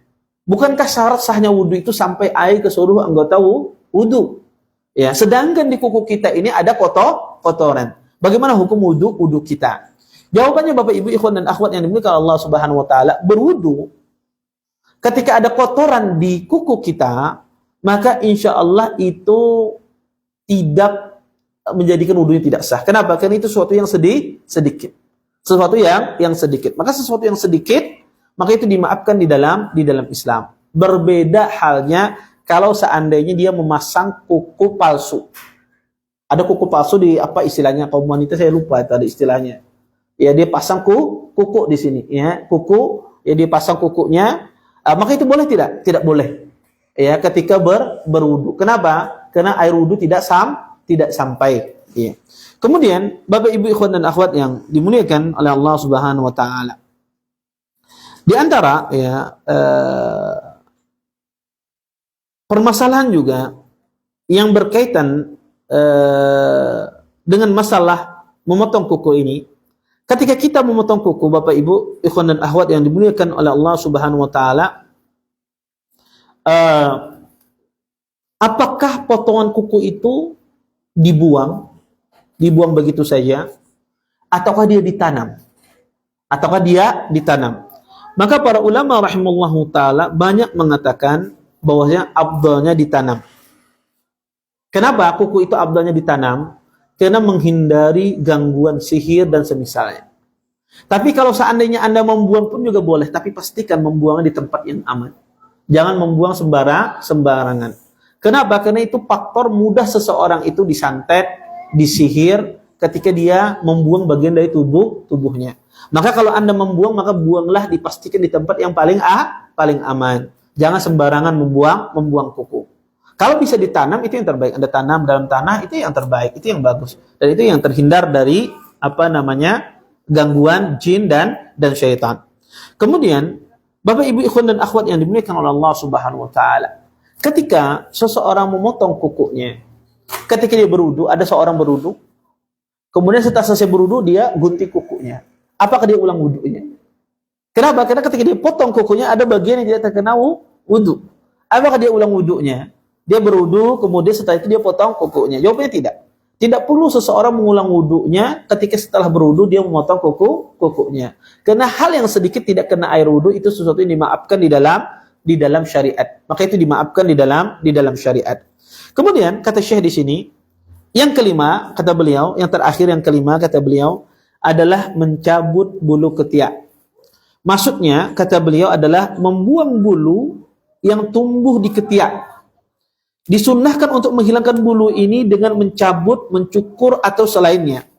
Dengan menghilangkannya terkandung kebersihan dan menghilangkan bau tak sedap yang disebabkan karena lebatnya bulu tersebut.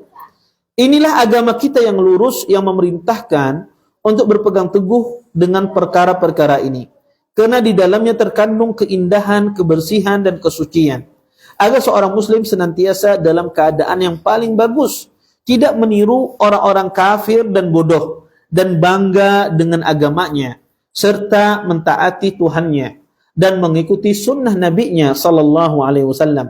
Dan ditambahkan kepada 5 perkara ini, yaitu bersiwak, menghirup air dengan hidung untuk membersihkannya, istinsyak, berkumur-kumur, membasuh ruas jari-jari tangan, yaitu ruas jari yang berada pada punggung jari jemari yang biasa kotorannya berkumpul padanya, dan beristinja. Hal ini berdasarkan hadis Aisyah radhiyallahu taala anha, beliau berkata Rasulullah SAW bersabda, ashrun minal fitrah, qasus syaribi wa i'fa'ul lihyati was-siwaku wastinsyakul ma' wa qasul adfar wa ghasul barajim wa natful ibti wa halqul ana wa intiqasul ma'. Kata Nabi SAW, 10 perkara termasuk fitrah, memotong kumis, membiarkan jenggot, bersiwak, menghirup air ke dalam hidung, istinsyak, memotong kuku, mencuci ruas-ruas jari, mencabut bulu ketiak, mencukur bulu kemaluan dan istinja,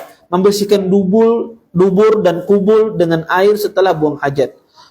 Mus'ab bin Syaibah, salah seorang rawi, berkata, aku lupa yang ke-10, jika tidak salah yaitu berkumur. Bapak Ibu ikhwan dan akhwat yang dimuliakan oleh Allah Subhanahu wa taala. Di sini Syekh menyebutkan yang kelima adalah mencabut bulu ketiak.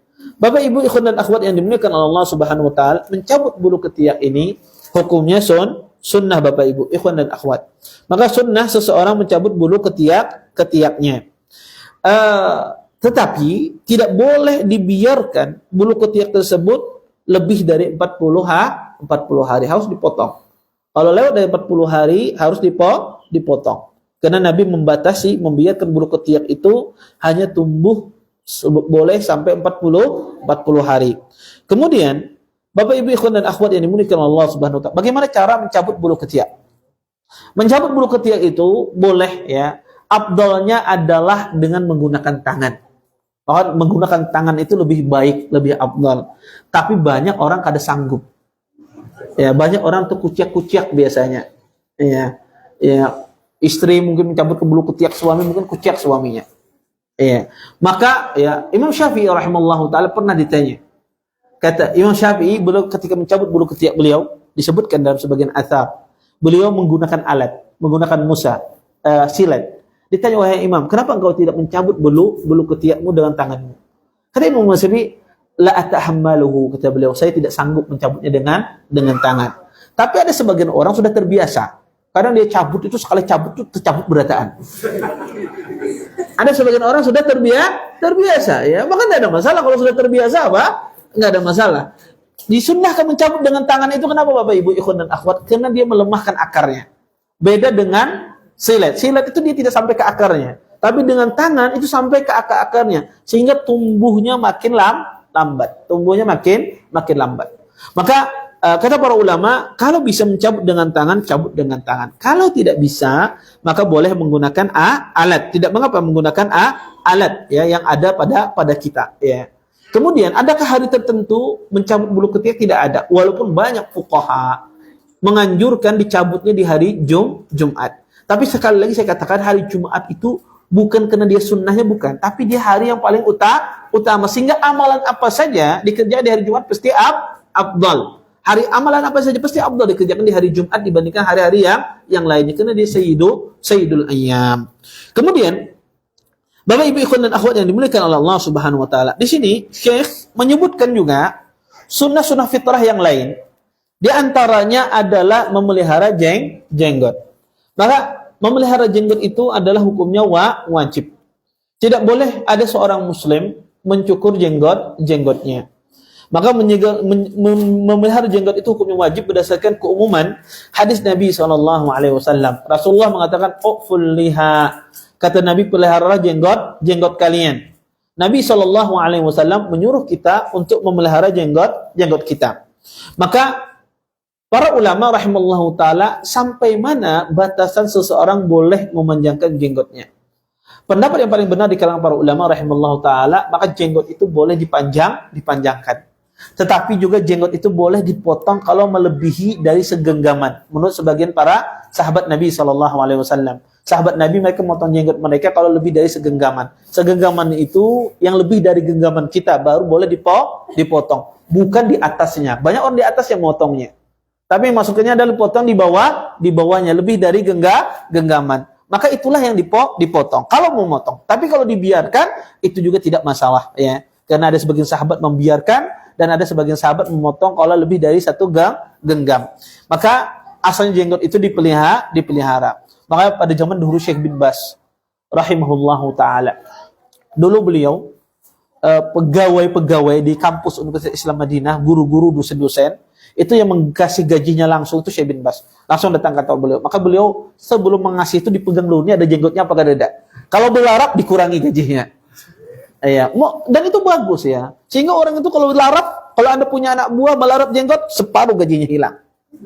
Iya. Maka itu bagus menegakkan sunnah Nabi sallallahu alaihi wasallam. Iya. Maka saya bebas demikian. Mahasiswa pun juga demikian. Iya. Kalau dicukur rambut, cukur jenggotnya, gajinya berkurang. Ya, kadang-kadang sebagian manusia ini subhanallah ya. Kadang sebagian manusia ini sudah Tuhannya bukan Allah lagi, Tuhannya duit. Tuhannya duit bukan Allah lagi. Pokoknya kalau ada duit napa aja mau. Ya, apa saja mau. Banyak manusia demikian. Ya. Sehingga kadang kita juga ingin menjadikan dia taat kepada Allah dengan memperlakukan apa yang dia cintai tersebut. Kemudian kata Syekh di sini siwak ini sudah dibahas ya. Kemudian kata beliau istinqasul ma, istinsyaqul ma. Seseorang beristinsyak. Istinsyak itu masukkan air ke dalam hidung, kemudian memasukkan air itu istinsyak. Mengeluarkannya namanya istinsyak. Maka Bapak Ibu ikhwan dan akhwat yang dimuliakan oleh Allah Subhanahu wa taala, istinsyak itu juga sunnah ketika berwudu. Tetapi ketika di bulan Ramadan tidak dianjurkan banyak-banyak, cuma sedikit. Istinsyak itu kalau di luar bulan Ramadan full hidung Anda berisi air. Sunnahnya demikian. Tapi ketika di Ramadan berpuasa cuma di permukaan agar tidak masuk ke dalam. Kemudian kata beliau qasul adfar, kemudian ghuslul barajim, membasuh ruas-ruas jari ini. Anda lihat ini barajim namanya. Ini disunnahkan kita membersihkan.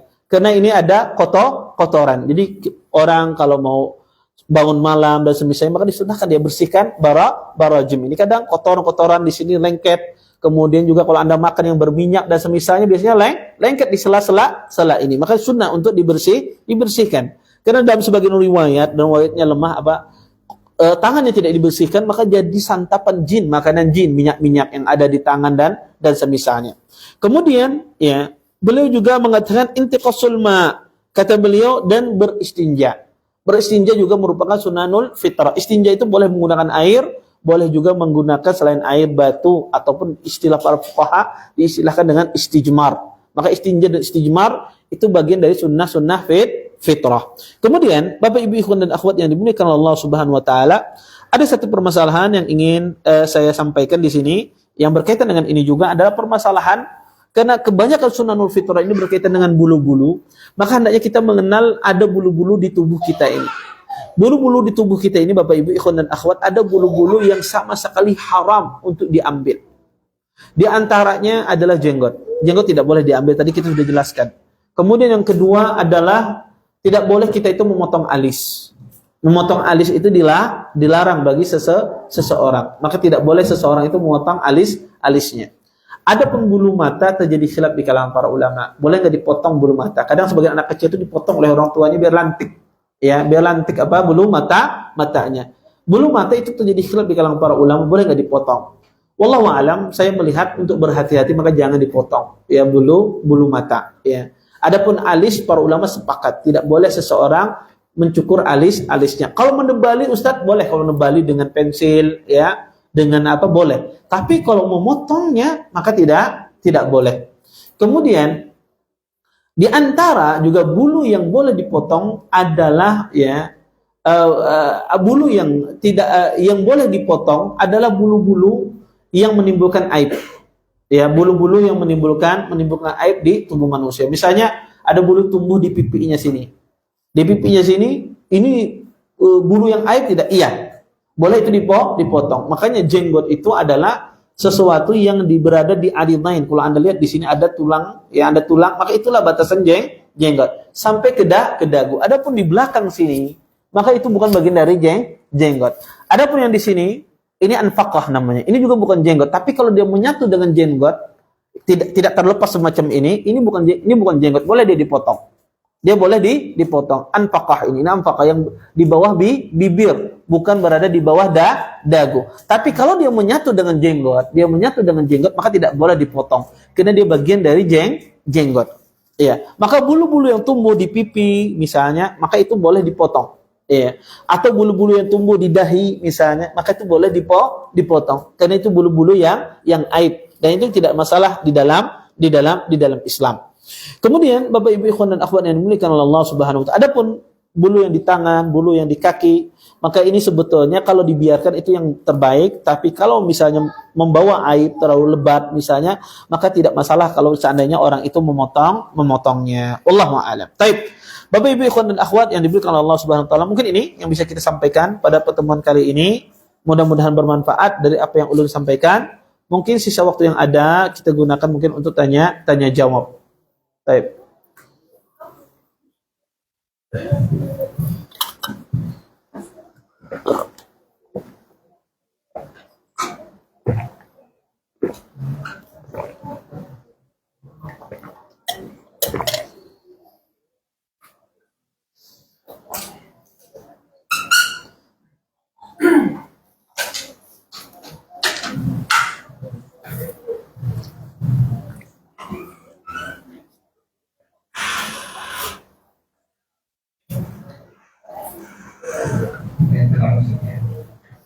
Ustaz, mengenai papan dasar mana yang tepat? Apakah menempelkan kaki dari awal hingga selesai sholat, atau hanya saat imam mengarahkan untuk meluruskan saf dan saat takbir tak perlu menempelkan kaki lagi, atau bolehkah menempelkan kaki atau bolehkah tidak menempelkan kaki selama pundak sudah rapat, karena ulun sering merasakan jemaah terlalu memaksakan posisi yang sempit dengan dalih rapat tapi menyakiti badan karena terlalu sempit. Baik. Pertama ya, merapikan saf itu gimana? Merapikan saf itu ada dua cara. Pertama, pundak dengan pundak, mata kaki dengan mata kaki. Itu cara merapikan saf. Merapikan saf itu adalah menyentuh mata kaki orang dengan mata kaki kita. Bukan namanya tazahum. Tazahum atau tarkib. Tarkib itu yang salah. Banyak orang ketika merapikan mata kaki itu apa? Dia menumpangi. Di apa? Mata kakinya diinjak, ya. Jari kelingkingnya kadang tertutupi dengan kaki orang. Itu tidak boleh. Itu namanya tazahum, itu dilarang. Dan itu bisa menyakiti. Kadang orang kepanasan. Alhamdulillah, apalagi kalau misalnya orangnya kena asam urat, kuciak urat. Ya. Maka ya itu cuma menempelkan, ya ditempelkan, tidak menumpang, nempel kayak gini. Adapun menumpang, ya dia tutup ini tidak boleh. Ini tidak boleh menutupi mata kaki. Ini yang pertama. Kemudian merapikan saf itu apa? Di awal sebelum takbiratul ihram. Setelah bertakbiratul ihram, kita fokus terhadap bacaan kita. Kalau kita di saat kita fokus mungkin di sela-sela itu kita lihat renggang, nggak apa-apa kita rapikan. Tapi bukan dari sepanjang awal sampai akhir sholat lihat mata kaki orang aja. Anda demikian.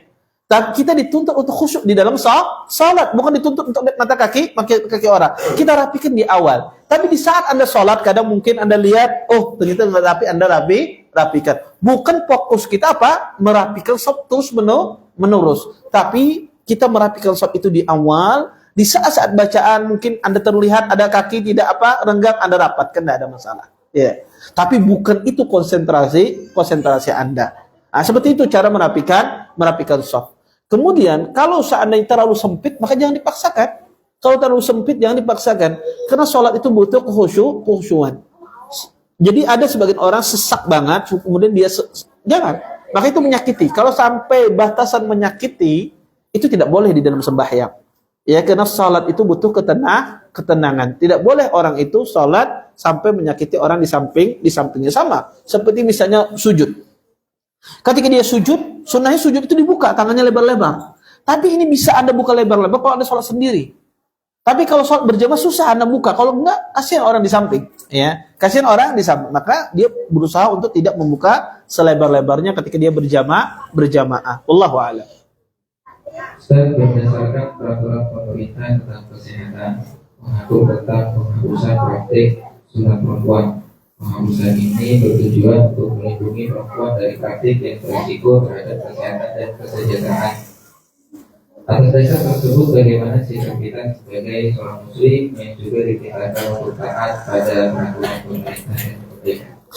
Wallahu a'lam ya. Setahu saya peraturannya itu adalah orang yang profesinya bukan penyunat, maka tidak boleh dia menyunat. Ya, dia bukan ahli sunat. Karena penyunat itu emang profesional, orang-orang tertentu. Dan itu setahu saya, wallahu a'lam, nanti mungkin bisa dicek lagi, itu ditujukan kepada bidan, kepada dokter-dokter yang profesinya bukan para menyunat. Karena dulu itu bidan itu berprofesi juga penyunat. Dia sunat kadang-kadang dan semisal. Nah, aturan itu dibikin, wallahu a'lam, dibikin yang profesinya bukan penyunat tidak boleh melakukan demikian, tapi profesinya penyunat itu boleh. Ya makanya Anda buka, sekarang ada dokter khusus spesialis menyunat, buka praktek tidak dilarang. Buktinya apa? Prakteknya resmi, izin dari pemerintah. Ya, maka Anda lihat banyak praktek sekarang itu canggih ya, sunat canggih sekarang itu pakai laser dan semisalnya, dan mereka diizinkan dari pemerintah resmi ya untuk laki-laki dan wanita. Wallahu a'lam, aturan itu seingat saya dan saya juga pernah bertanya diperuntukkan untuk orang yang bukan ahlinya, kemudian dia mengambil profesi itu seperti dulu bidan, menteri-menteri menyunat, padahal dia tidak punya basic untuk menyunat, tapi sekedar pengalaman dan seterusnya. Nah itu yang di aturan itu seperti itu. Itu. Kemudian yang kedua, pemerintah tidak mengharamkan, tetapi itu himbauan. Kalau seandainya benar itu adalah himbauan, bukan berarti kita melanggar itu tidak taat, enggak. Ya, Karena himbauan itu sifatnya boleh dilaksanakan, boleh tidak. Wallahu a'lam. Ustaz, bagaimana hukumnya perempuan yang sudah menggunakan pakaian syar'i, tapi ternyata pada situasi dan posisi tertentu membentuk lekuk tubuh? Berarti bukan pakaian syar'i itu. Iya, kalau dia masih membentuk lekukan tubuh berarti bukan pakaian syar'i. Makanya sekarang abaya wanita zaman sekarang itu butuh abaya lagi. Ya, abaya wanita itu butuh abaya lagi. Jadi sekarang ini Masya Allah ya, kita senang ya dengan abaya yang model wanita banyak tertutup dan semisal. Tetapi di sisi lain abayanya masih tidak syar'i. Kadang sebagian wanita tuh Masya Allah abayanya itu kadang hitamnya tuh mencelang ya. Hitam itu luar biasa sehingga yang melihat ini sangat terpesona ya. Seolah-olah ini bidadari jatuh dari langit. Ya. Kenapa? Karena abayanya itu begitu menarik. Kemudian dikasih bordiran, ya, hiasan dan seterusnya. Subhanallah. Sehingga laki-laki ini membayangkan sudah ini bukan orang pada hari lagi ini, orang luar negeri ini berarti. Iya. Karena pakaian yang begitu menawan. Nah ini sebetulnya tidak dibenarkan di dalam Islam. Karena wanita itu disuruh berpakaian apa? Tidak mencolok, tidak menarik perhatian laki-laki. Kalau di rumah silahkan. Yang di rumah mau jadi orang Eropa kada masalah lelaki. Bermata biru, berambut pirang, ya, bermake up ya 5 cm, 10 cm kada apa-apa. Di rumah itu tempatnya wanita berhias, tapi di luar maka dia harus memakai pakaian yang tidak membentuk badan dan tidak menarik perhatian laki-laki. Bukan saya menyuruh Anda memakai pakaian yang lusuh, pakai pakaian yang bagus, tapi pakaian tidak menarik perhatian. Kadang sebagian wanita punya cadar macam-macam cadarnya. Cadarnya ada apa? Cadar kupu-kupu lah, ya. Ya, mungkin nanti ada belalang dan semisalnya. Iya. Maka banyak macam-macam. Kadang-kadang sebagian wanita zaman sekarang saking modelnya pakai kacamata Ray-Ban ditaruh di atas cadarnya kadang-kadang seperti ini. Iya. Iya. Macam-macam, ya. Dan ini menarik perhatian laki-laki. Dan ini yang dimaksudkan oleh Allah di dalam Al-Quran. Ketika kalian keluar rumah kalian, jangan kalian menjadikan perhatian kaum laki-laki, ya. Atau sebagian wanita pakai topi, ya, topi koboi dan semisalnya, ya.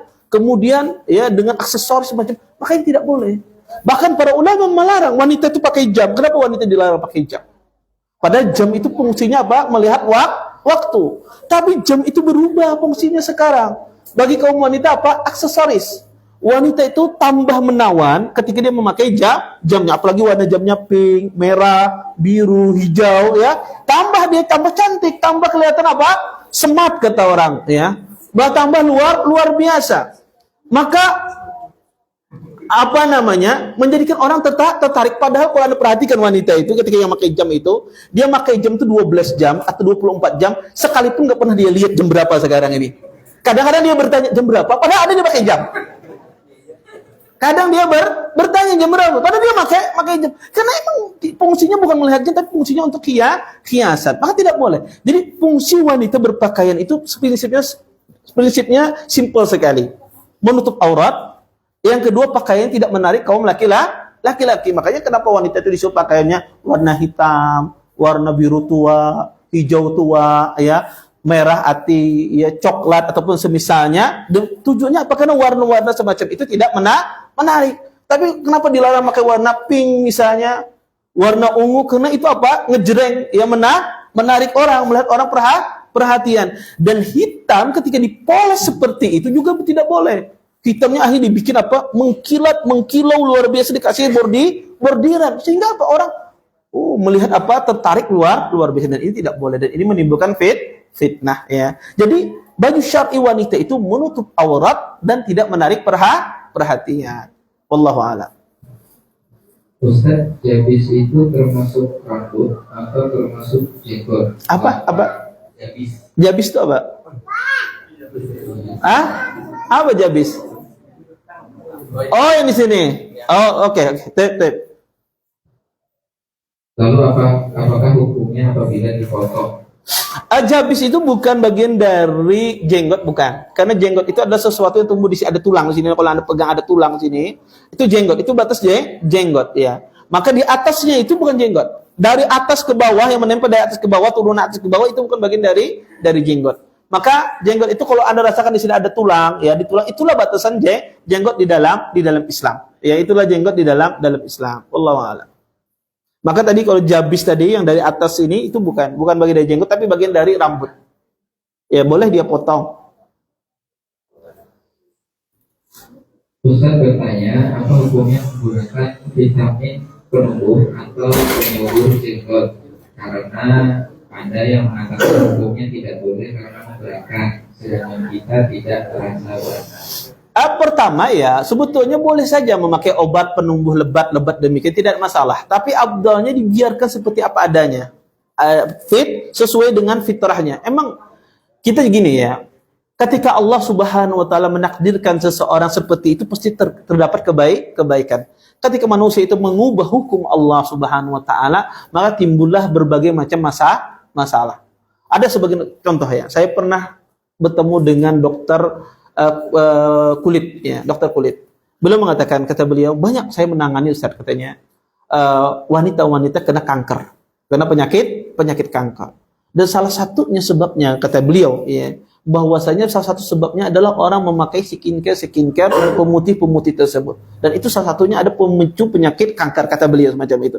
Ini kadang manusia itu ketika mengubah apa yang Allah ciptakan kepada dia dengan sifat yang berlebihan, brutal, dia mengubahnya, maka timbullah berbagai macam hal-hal yang tidak baik bagi tubuh manusia. Maka seseorang itu berusaha dia menjalani kehidupan ini seperti apa adanya. Kalau tidak ada jenggot ya sudah, tidak perlu ngapain dipaksakan. Tapi kalau dia ingin juga tidak mengapa, tidak dilarang di dalam Islam. Selama hal itu tidak menimbulkan mudarat, mengkonsumsi obat tertentu atau mengoleskan minyak tertentu, tidak menimbulkan mudarat pada bagian tubuhnya, maka tidak mengapa. Tapi kalau dia biarkan secara alami, secara tumbuh seperti biasa, itu yang terbaik. Wallahu a'lam.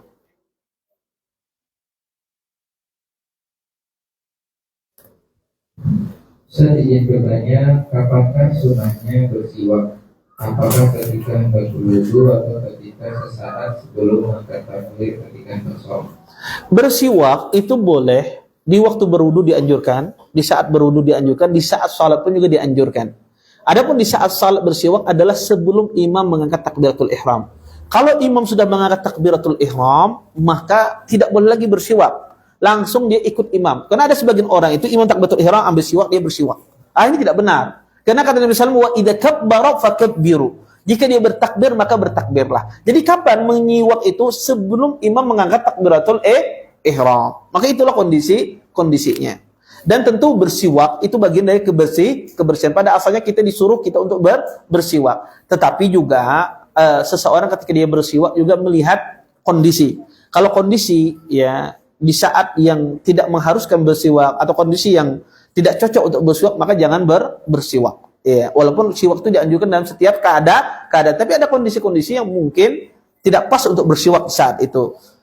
Saya pernah dulu ada teman orang Sudan. Dia orang Sudan. Syekh lagi ngajar di kampus, Sidin bersiwak terus. Jadi kadang Syekh ini risih, dosen ini kadang risih. Dia duduk di depan, kemudian bersiwak. Dia ngajar, bersiwak aja macam. Tidak perhatian pada pembelajaran. Kemudian kata Syekh nanti bersiwaknya kata beliau setelah selesai pelajaran, fokus dulu pada pelajaran. Kemudian kata dia ini, Syekh ini sunnah Nabi, nggak boleh kita tinggalkan katanya. Tayyib kata Syekh ini sunnah Nabi, cabut bulu ketiak sekarang kata Syekhnya. Itu sunnah Nabi SAW. Kenapa tidak dicabut sekarang? Karena bukan tempatnya. Ya bukan tempatnya. Maka ini juga tempat Anda sekarang fokus belajar. Maka fokus kata saya setelah itu Anda silakan bersiwak di mana. Pada asalnya jadi harus dipahami bersiwak itu dianjurkan dalam setiap saat. Asalnya siwak itu dianjurkan setiap saat. Tetapi ada kondisi-kondisi yang mungkin momentumnya tidak pas untuk bersiwak. Ya, momentumnya tidak pas untuk bersiwak seperti kondisi belajar. Dalam kondisi belajar maka orang fokusnya perhatian terhadap apa yang disampaikan. Wallahu a'lam. Ustaz, apa nasihat antum saat kita menyukai seseorang tapi tidak fokus secara agama? Jika tidak baik meminangnya, bagaimana cara yang tepat untuk melupakannya? Bolehkah kita mendoakannya agar dapat hidayah dan akhirnya menjadi pasangan saya? Bisa diulang pertanyaannya? Saya nggak fokus tadi. Ya, Tayo. Ustaz, apa nasihat antum saat kita memilih seseorang tapi tidak sepupu secara agama? Jika tidak baik untuk meminangnya, bagaimana cara yang tepat untuk melupakannya? Bolehkah kita mendoakannya agar dapat hidayah dan akhirnya menjadi pasangan saya? Pertama ya, kalau ditanya tidak sekupu seagamanya apa? Kalau dia tidak seagama dengan Anda, tidak seagama dengan Anda, ya tentu kita tidak dianjurkan untuk menikahi wanita muslimah, wanita baik-baik. Adapun tidak seagama di sini ada karena dia bukan tidak bagus agamanya. Nah, gimana caranya? Bolehkah kita mendoakannya agar dapat hidayah? Boleh, tidak ada masalah. Ada dakwahi, boleh, tapi dengan cara yang syar'i, ya, dengan cara yang syar'i. Bukan WA tiap malam, sudah sholat malam kah, sudah sholat tahajud kah, cuma sekedar bertanya kada perlu dijawab misalnya. Maka itu tidak boleh, ya. Tapi dengan cara yang syar'i. Cara yang syar'i seperti apa? Anda sampaikan kepada ayahnya atau Anda lewat kakak Anda yang perempuan misalnya menasihati dia. Kemudian yang kedua, bagaimana cara melupakannya? Bisa mudah sekali. Tinggal Anda kawin lagi, lupa dari wanita tersebut. Laki-laki itu kalau sudah kawin lupa dia terhadap wanita yang lain. Iya. Masalahnya dia tidak kawin. Coba Anda kawin dengan wanita lain, nikah, punya anak, nggak bakalan Anda ingat mantan tersebut.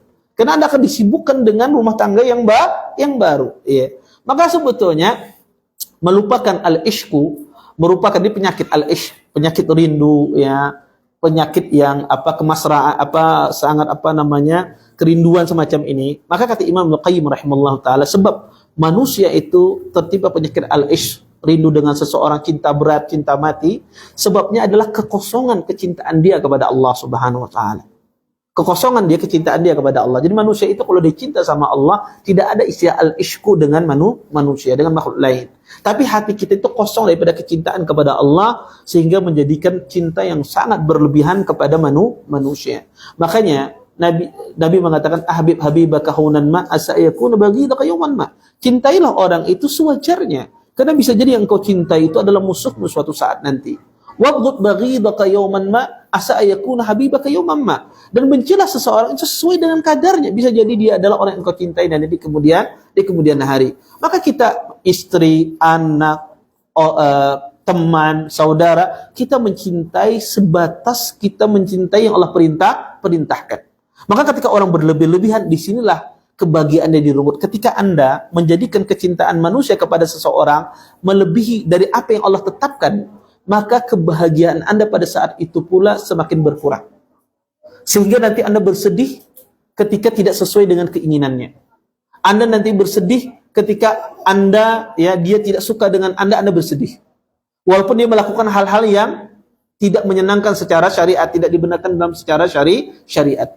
Makanya kata para ulama rahimahullahu taala, banyak manusia ini beribadah kepada Allah itu hanya karena takut lawan Allah. Tidak beribadah kepada Allah itu cinta dengan Allah. Banyak orang ini beribadah kepada Allah. Kenapa ingin beribadah kepada Allah? Untuk ikutan mati masuk neraka. Itu kebanyakan manusia. Manusia ini takut beribadah, mati masuk neraka, dihukum oleh Allah. Beribadahnya apa? Dengan rasa takut. Lupa dia beribadah itu harus dipenuhi dengan rasa cinta. Tidak salah orang beribadah dengan takut, tapi itu tidak sempurna.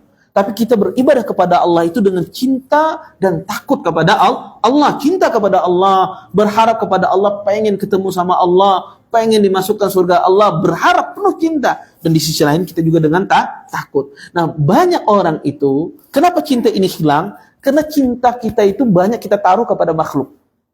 Kepada istri, cinta kita berlebihan, ya, sehingga apa saja yang dimaukan oleh pasangan kita, walaupun itu melanggar syariat, kita penuhi. Kenapa? Karena cinta berlebihan. Cinta kepada anak berlebihan. Apa saja kemauan anak melanggar syariat, kita penuhi. Kenapa? Cinta berlebihan. Melampaui batas. Cinta kepada dunia, cinta kepada harta. Apa saja ingin mendapatkan harta, dia lakukan. Walaupun dengan cara yang haram, dengan cara riba, dengan cara pinjol dan semisal. Kenapa? Cinta berlebihan terhadap harta. Maka segala sesuatu yang berlebihan dari porsinya itu mengurangi kebahagiaan Anda kepada Allah Subhanahu wa taala. Maka cinta itu sesuatu itu wajarnya. Karena bisa jadi yang Anda cinta ini jadi musuh Anda. Dan bisa jadi yang Anda benci ini bisa jadi adalah orang yang Anda cintai di kemudian hari. Manusia tidak tahu. Sehingga Anda itu bahagia, tidak akan pernah kebahagiaan Anda itu bergantung kepada makhluk. Orang seperti ini, kebahagiaannya tidak akan pernah bergantung dengan makhluk. Dia bahagia dengan Allah. Ketika dia meninggalkan perintah Allah, dia sedih. Ketika dia tidak bisa beribadah, dia sedih. Ketika dia bisa beribadah, dia bahagia. Walaupun musibah bertubi-tubi. Nabi Ayyub alaihissalam. Beliau apa? Diuji oleh Allah dengan berbagai macam ujian. Harta hilang, anak mati, istri yang tercinta pun meninggalkannya. Apa Nabi Ayyub bersedih? Tidak. Beliau bahagia, hati beliau bahagia. Kenapa? Karena kebahagiaan beliau pada perintah Allah subhanahu wa ta'ala. Dikatakan 17 tahun, bahkan 20 tahun. Beliau merasakan musibah tersebut. Tapi beliau merasa bahagia. Kenapa? Karena kebahagiaan kita itu sejatinya adalah ketika kita mendekat kepada Allah Subhanahu wa taala. Makanya manusia itu kalau dia dekat sama Allah, ya, maka kerinduan tadi, kecintaan tadi, al-ishq, ya, rasa yang tidak bisa dilupakan itu akan hilang. Kalau kita memiliki cinta yang betul kepada Allah Subhanahu wa taala. Jadi solusinya adalah bagaimana cara menghilangkannya? Maka perbaiki hubungan Anda dengan Allah Subhanahu wa taala, niscaya itu akan hilang. Wallahu a'lam. Jadi Ustaz, ada 2 pertanyaan. Pertama, bagaimana hukumnya jika seorang sudah selesai mandi wajib, ternyata pas mau sholat ada sesuatu yang terlupa dibasuh sedikit dan ada sesuatu yang menghalangi mandi wajib sedikit, apa yang harus dilakukan? Pertama, kalau sesuatu yang sedikit itu, ya, batasannya adalah sangat sedikit, maka itu tidak masalah. Mandi wajibnya sah. Tapi kalau batasannya sedikit itu banyak, bisa. Ulama mengasih ukuran itu qadur dirham. Lum'ah qadur dirham. Ukurannya itu 1 dirham. Logam 1 dirham. Logam 1 dirham itu, pen tahu uang 50 rupiah bahari atau Salawi rupiah bahari, tahu? Pen menu yang tua-tua insya Allah tahu ini. Yang anak-anak muda ini mungkin belum tahu, ya mungkin. Uang rupiah Salawi rupiah bahari ada logam, ya 50 rupiah bahari ada logam. Nah, itu ukuran dirham. Dulu dirham seperti itu ukurannya. Maka kalau seperti itu tidak terkena batasan wudu, ya, seperti itu batasan wudu, maka tidak sah. Tapi kalau kurang dari itu tidak kena batasan wudu, tidak kena batasan mandi wajib, maka sah. Itu dianggap sedikit. Kurang dari dirham ini tadi, tidak terkena batasan mandi wajib, tidak terkena air wudu, maka itu wudunya sah, mandi wajibnya sah. Tapi lebih dari itu, seitu dan lebih, maka mandi wajibnya tidak sah. Apa konsekuensinya? Harus dia ulang. Adapun yang misalnya ada hal yang menghalangi, ada tato misalnya, yang mana tato itu tidak bisa dihilangkan karena ada tato itu yang permanen, kalau dihilangkan butuh biaya yang besar, sedangkan dia tidak punya biaya. Karena ajibnya orang bertato ini, waktu bertato dia mengeluarkan biaya yang begitu banyak. Iya. Pas sudah hijrahnya kan habis duit. Banyak orang kayak gini. Iya. Pas waktu dia lagi berjaya-jayanya uangnya banyak. Pas berhijrah dia nggak bisa uang, sehingga dia tidak bisa menghilangkan tato permanen tersebut. Maka kalau tato permanen itu tidak bisa dihilangkan, maka dia bertakwa semampu. Tato di tangannya misalnya dihilangkan nggak bisa, Ustaz. Kalau dihilangkan dengan sesuatu yang sangat membahayakan, maka dia bertakwa semampunya. Hal ini dimaafkan di dalam Islam. Tapi kalau kapan dia bisa menghilangkan, harus dia hilangkan. Wallahu a'lam. Yang kedua, ketika seseorang sholat pas tahiyat akhir tenggorokannya datar, terus batuk-batuk tidak terkira, jadi membaca tahiyatnya tidak sempurna, apakah sah sholatnya? Dia berjamaah. Kalau seandainya dia berjamaah tidak ada masalah. Kalau dia berjamaah imam salam, kemudian dia tidak sempurna membaca tahiyatnya, tidak ada masalah. Adapun sholat sendiri, maka dia berusaha untuk menyelesaikan tahiyat tersebut, walaupun terputus-putus, tapi berusaha dia selesaikan. Maka jangan dia salam sampai dia selesai menyempurnakan tahiyatnya walaupun terputus-putus. Banyak macamnya. Dia enggak masalah, tapi dia berusaha untuk sambung terus. Sambung terus. Kalau sholat sendiri. Kalau sholat berjamaah tidak perlu dia selesaikan. Kalau imam salam ikut dia salam. Wallahu a'lam. Ustaz, bagaimana cara menyikapi fitnah yang sudah tersebar luas? Fitnah apa maksudnya? Di sini nggak disebutkan. Prinsipnya gini, kalau ada fitnah, kita prinsipnya Ahlussunnah wal Jamaah menjauhi fitnah. Kita hidup tuh bahagia, menjauhi fitnah. Karena orang bahagia itu adalah orang yang menjauhi fitnah. Jangan mendekat fitnah. Jangan kan fitnah Bapak Ibu ya. Kita secara asal itu jangan disibukkan dengan urusan orang lain. Semakin kita tahu urusan orang lain, semakin kita itu pada bahagia. Jadi semakin Anda itu tempat orang curhat sama Anda, maka semakin hati Anda itu sempit. Semakin hati Anda itu sempit. Maka Anda jangan mau jadi tempat curhat kecuali tidak ada yang lain, kecuali Anda. Kenapa? Semakin kita tahu banyak urusan orang lain, semakin kita itu mudah berburuk sangka kepada orang itu. Saya misalnya nih, saya tahu nih, si Fulan nih ketujuh main judi, karena ada orang curhat. Ketika saya ketemu dia, nggak bisa saya senyum. Ya, kenapa? Karena bawaan saya suudzon. Wah, ini muka-muka penjudi nih, anak-anak kecil. Saya bersenyum sama dia. Karena susah kita untuk berhusnuzon kepada orang tersebut. Makanya orang bahagia itu adalah orang yang tidak tahu permasalahan orang. Orang yang tidak tahu permasalahan orang, tapi dia sibuk dengan permasalahannya. Itu yang paling bahagia. Makanya saya punya prinsip. Saya itu kata saya marahin. Kalau ada orang tua, wali murid, membawa permasalahan sekolah datang ke rumah saya marahin. Saya bilang, kalau urusan sekolah, bertemu dengan saya jangan di rumah. Bertemunya di sekolahan, di masjid. Kenapa? Karena saya tidak mau membawa permasalahan apapun di luar, permasalahan orang itu masuk dalam rumah saya. Kenapa? Karena itu menyempitkan hati kita. Menyempitkan hati anak-anak kita. Menyempitkan hati istri kita tidak. Biarkan istri itu bahagia. Biarkan suaminya masalahnya besar, biar istri di rumah itu ada tahu permasalahannya. Iya. Kenapa? Karena semakin orang itu tahu permasalahan, semakin sempit hati kita. Bahagia kita berkurang. Makanya Ustadz itu sedikit kebahagiaannya. Kenapa? Banyak tahu permasalahan orang. Ya, banyak tahu dicurhati orang, dia banyak tahu permasalahan orang. Maka kebahagiaannya mungkin sedikit. Ya, makanya Anda bersyukur kepada Allah. Ustadz, ulun ni bisi WA, bisi Instagram, tapi kedede satu pun yang WA ulun. Alhamdulillah, Anda bersyukur kepada Allah. Ya, kedede yang menelepon Anda, kedede yang WA Anda, alhamdulillah Anda bersyukur kepada Allah. Berarti Anda tidak tahu urusan orang. Tidak tahu urusan orang. Anda bahagia nyaman hidup Anda. Makanya Anda perhatikan orang-orang besar itu, orang-orang hebat itu, orang-orang mereka nggak punya Instagram, nggak punya HP, nggak punya WA, nggak punya apa. Kenapa? Karena mereka pengen tenang hidup mereka. Karena ketenangan itu kita tidak perlu tahu urusan orang. Tapi kadang ada posisi kita pada posisi tertentu, kita harus tahu kayak seperti Ustadz. Dia posisi kemana lagi orang mau curhat? Kalau Ustadznya nggak ada mau. Kemana lagi orang mau melapor kalau mudir ya tidak bisa meladeni. Mau tidak mau kita harus ambil sikap. Tapi kalau Anda bukan di posisi itu, berusaha kita tidak tahu urusan orang lain. Kalau ada orang, aku mau curhat orang, jangan curhat yang lain aja, aku ada bisa memberikan saran dan semisal. Itu Anda bahagia dalam kehidupan Anda. Ibu-ibu juga demikian. Aku dicurhati ini, jangan mau. Kecuali emang tidak ada tempat lain dan Anda yang bisa memberikan solusi. Di sini Anda berdakwah, di sini Anda dapat pahala. Ya. Maka permasalahan orang saja kita disuruh untuk menghindari, apalagi fitnah. Maka fitnah itu kita disuruh untuk menjauh.